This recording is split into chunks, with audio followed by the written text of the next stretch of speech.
क्या आप जानते हैं कि पिछले 10 सालों में भारत का रक्षा निर्यात 30 गुना से भी ज्यादा व्यय बढ़ गया है। ये कोई इत्तेफाक नहीं है। आधुनिक युद्ध अब केवल इस बात पर नहीं जीते जाते कि सीमा पर कितने सैनिक खड्डी हेलेन हैं, बल्कि इस बात पर जीते जाते हैं कि आपकी इंफॉर्मेशन कितनी सटीक है और लॉजिस्टिक्स कितनी तेज। आज भारत प्रज्ञा और ADC 150 जैसे स्वदेशी सिस्टम्स के दम पर दुनिया को अपनी ताकत दिखा रहा है। जहां एक और प्रज्ञा सिस्टम आर्टिफिशियल इंटेलिजेंस की मदद से दुश्मन की हर हरकत पर रियल टाइम नजर रखता है, वहीं ADC 150 समंदर के बीचों बीच फंसे हमारे जांबाजों तक पलक झपकते ही रसद पहुंचाने की क्षमता रखता है।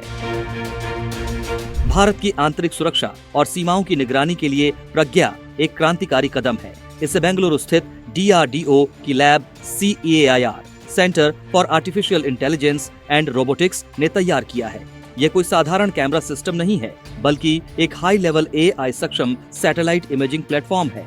इसकी सबसे बड़ी खूबी इसका इंटेलिजेंस है। यह सिस्टम गृह मंत्रालय MHA के लिए काम करता है और संवेदनशील इलाकों की तस्वीरों का विश्लेषण खुद करता है। मान लीजिए घने जंगलों या पहाड़ों के पीछे कोई संदिग्ध हलचल हो रही है, तो प्रज्ञा का AI एल्गोरिदम उन तस्वीरों में छिपे खतरों को तुरंत पहचान लेता है और सुरक्षा एजेंसियों को अलर्ट भेजता है। यह डिसीजन मेकिंग में लगने वाले समय को कम करता है, जिससे आतंकवाद रोधी अभियानों में जोखिम को न्यूनतम किया जा सकता है।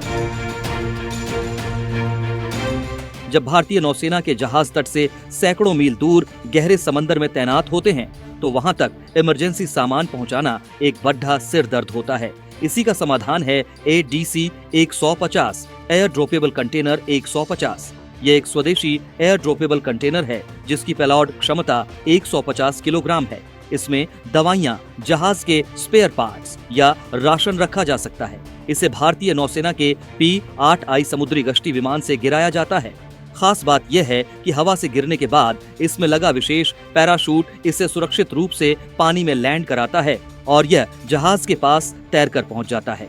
ये तकनीक आपातकालीन स्थितियों में हमारी नौसेना की लॉजिस्टिक्स क्षमता को कई गुना बढ़ा देती है। कैसे बना यह सिस्टम? ADC 150 का सफल होना DRDO की विभिन्न प्रयोगशालाओं के बेहतरीन तालमेल का नतीजा है। NSTL विशाखापत्तनम इस पूरे प्रोजेक्ट का नेतृत्व किया। ADR-DE आगरा उस खास पैराशूट को विकसित किया जो 150 किलो के वजन को हवा में संभाल सके। CEMILSE इसने उड़ान की सुरक्षा और मानकों की सख्त जांच की। यह दिखाता है कि भारत का डिफेंस इकोसिस्टम अब एक ऐसी चेन बन चुका है जहां हर कड़ी अपनी भूमिका बखूबी जानती है। प्रज्ञा और ADC 150 केवल मशीनें नहीं, बल्कि भारत की रणनीतिक स्वायत्तता, स्ट्रेटेजिक ऑटोनॉमी के स्तंभ हैं। स्वदेशी तकनीक होने के 3 बड़े फायदे हैं। 1, विदेशी निर्भरता का अंत। अब हमें खुफिया जानकारी के लिए विदेशी कमर्शियल सैटेलाइट्स को करोड़ों रुपए नहीं देने पड़ जाते। 2, लागत में भारी बचत। देश में बना सामान सस्ता होता है और इससे देश के भीतर ही रोजगार और रिसर्च को बढ़ावा मिलता है।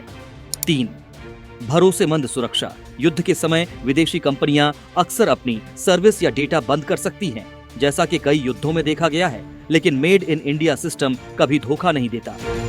1958 में स्थापित DRDO आज एक ऐसे मुकाम पर है जहां वह AI और एरोस्पेस इंजीनियरिंग के मेल से भविष्य की आयरन क्लाड, लोहे जैसी मजबूत सुरक्षा तैयार कर रहा है। आज भारत केवल हथियारों का खरीदार नहीं, बल्कि प्रज्ञा और ADC 150 जैसी तकनीकों के दम पर एक लीडर बनकर उभर रहा है। प्रज्ञा सिस्टम जमीन और आंतरिक सुरक्षा का कवच है, तो ADC 150 समंदर में हमारी पहुंच का विस्तार है। ये साफ है कि भारत अब तकनीक के मामले में किसी के पीछे नहीं चल रहा, बल्कि खुद नए रास्ते बना रहा है। यह सफलता केवल रक्षा क्षेत्र की नहीं, बल्कि हर उस हिंदुस्तानी की है जो भारत को आत्मनिर्भर होते देखना चाहता है। क्या आपको लगता है कि भारत को अब छोटे देशों को यह स्वदेशी निगरानी और लॉजिस्टिक्स तकनीक निर्यात, एक्सपोर्ट करने पर और ज्यादा जोर देना चाहिए?